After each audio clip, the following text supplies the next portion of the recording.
Friends, Cowboy Joe Boo here, and it is so excited because we have a big time game today. The Dallas Cowboys versus the Steelers. And it seems like everybody's trying to jump on the Dallas Cowboy bus. And Marshall Faulk, props to you, buddy, for recognizing the Dallas Cowboys defense, as well as the Pittsburgh Steelers' lowly defense. As always, thank you for subscribing to the Joe Boo Report, and if you haven't yet, click on the picture of me and Sean Lee, so that way you can get more of the Joe Boo Sports Report. Let's go to Game Day Live. Never lost at home to a rookie quarterback. The only rookie quarterback who's beaten him, actually, since he's come into the league is Carson Wentz in Philadelphia earlier this year. So would that have been a rule that we just said Ben Roethlisberger Because wins? never happened. It's within the rules. That's not a rule. It's a loophole. It would have been. Hey. You gonna stop talking about the rules? That is Loophole, strong view, all the same Well things. done, Kurt. Very well done. For those who might just be joining us right now at the top of the hour, Michael's bold prediction is that the Patriots would win a game coming off a bye on national TV at home against Seattle by 11 points. Because Seattle's never lost by more than 10 in the Russell Wilson era. Just bringing everyone up to date. So, how, Kurt, does the Steelers have that big offensive day that Roethlisberger and the Steelers need against the Cowboys defense that's been balling out all year? Well, this is an interesting one. I mean, first question for me is, will they have the ball enough to be able to have that big offensive performance? Because Dallas has been great at controlling the clock, keeping the other team off the field. But if they are on the field, the question becomes, does Dallas change up their plan very similar to what the Ravens did to take out the two big guns for the Steelers? Le'Veon Bell here. Every time they got into an empty set, watch the Ravens right here. We're going to drop a guy out and try to take away Le'Veon Bell, force Ben to go somewhere else. All right, here we see it again. We're going to double team Le'Veon Bell. We're going to double team Antonio Brown. And we heard all the talk this week. Can somebody else beat them? And you're going to see it again here. What do we got? You got Le'Veon Bell double teamed underneath. You got Antonio Brown double teamed over the top. Now Ben's got to hold the ball. Now you still got to cover them because these guys are so good at ad-libbing after the play. But will Dallas change it up? I think back to the Green Bay game where they changed up their plan. They rushed three. They spied Aaron Rodgers. Will they change it up in this game to do some of those similar things? If they play base defense and Ben's on the field a lot, I think the Steelers do have a big game. A couple years ago, I remember watching Detroit and Dallas and Calvin Johnson, and I was like, wow.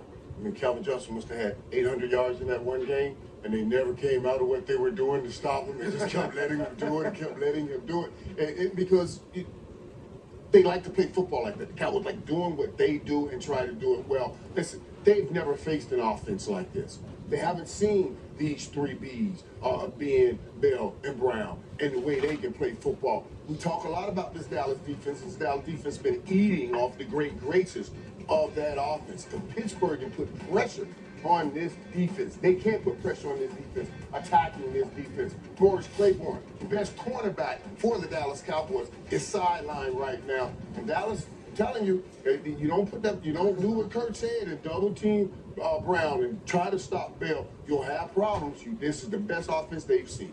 You know, we talk about the Cowboys offense with the young rookies, and it's the story in the National Football League, but we don't talk enough about the Dallas Cowboy defense. They are much better than expected. Much better than expected. They're fourth best in the league at scoring defense. Yes, they get helped by clock time with the Cowboys offense, but they're 10th in total defense.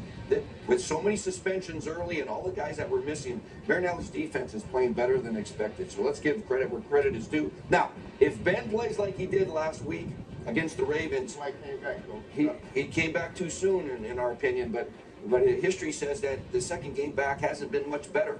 He's a tough guy, and sometimes that works against him a little bit because he's not the same guy. But Le'Veon Bell needs to have more than 32 yards rushing. They've got to try to get some clock time and beat the Cowboys in their own game. Yeah, we're asking Big Ben to come out and mask a lot of things about this defense, and we know that Ben can put up numbers in this offense. We keep talking about. You keep talking about the Bs and what they're going to do, but I just don't think that they're going to show up and play defense, because when you look at the Pittsburgh Steelers defense and you're asking him, okay, take Ezekiel away, the 13th and against the run, and then you say, okay, can they stop him from scoring? Well, they're 13th in scoring.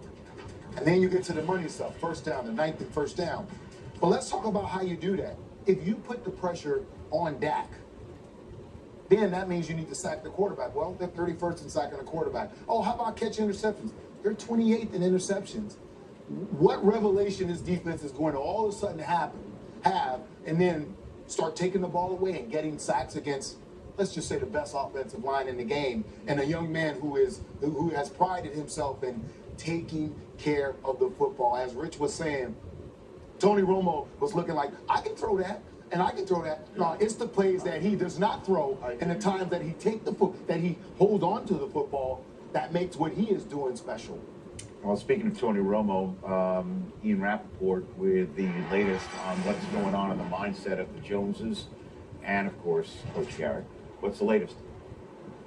Rich, I'm told Tony Romo is willing to be the backup to Dak Prescott, which should happen now that he is fully cleared and healthy. Should happen next week. It has been a difficult situation for Tony Romo. He has taken this very hard, but unlike some franchise quarterbacks we've seen in recent time, he is willing to do what the team needs him to do. And, you know, we've talked a lot about when the Cowboys are going to make this big, long-awaited quarterback call. From my understanding, they probably are not. They may just never announce who the starter is going to be, which means it is Dak Prescott until it is not. And next week, if Tony Romo, as his plan, is the backup, puts a little more pressure on Dak going forward. All right, that's Ian Rappaport with the latest right there. Now, Mike Taylor earned himself a trip to Pittsburgh this week with him being a Pittsburgh Steeler. Nope, won 2 rings with the Pittsburgh Steelers. So with the Cowboys coming to Pittsburgh this week, we had to send him there with Aditi Kinkawala.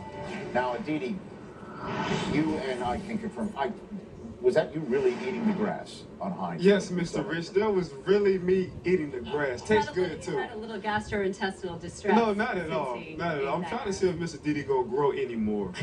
And as we move on from that, okay, we just heard Ian Rappaport talking about Dak Prescott.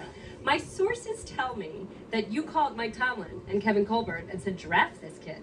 Well, I True like story? this kid. Yes, it is true. I like this kid. So can I talk to the viewers? I like this kid. The reason why I like this kid, I got a chance to work out with Dak Prescott and Coach Tom Shaw in Orlando. What I like was his poise, what we call a Pittsburgh Steeler, but now he's a Dallas Cowboys. He's just a natural leader. The guy comes in early, he leaves out late. He always wants to work extra. Like, he's not handed to, so he understands what comes with being a quarterback. And just seeing him on the field, seeing him being calm in the pocket, it's natural for him. This is no show. Dak Prescott is the real deal. Okay, but you've done this once before. You were here when Ben Roethlisberger was a rookie who went 13-0. Right. Biggest challenge in playing for a rookie quarterback. Man, just keeping that poise. And that's what you got to love about Dak Prescott. The guy's always poised. He's never rattled. Even in crucial situations, he's playing like a veteran. Well, when you were in the locker room with Ben Roethlisberger, do you remember thinking, oh my gosh, we're putting our future in a rookie? Nah, man, because he had a good defense and a strong running game. We didn't ask him for too much. And what do you see are the similarities between Ben and Dak? The same way. The same way. Actually, their running game is the strength to that offense and that team, so they rely heavy on that. All right, well, now let's run out to South Philly, where Amber and Heath are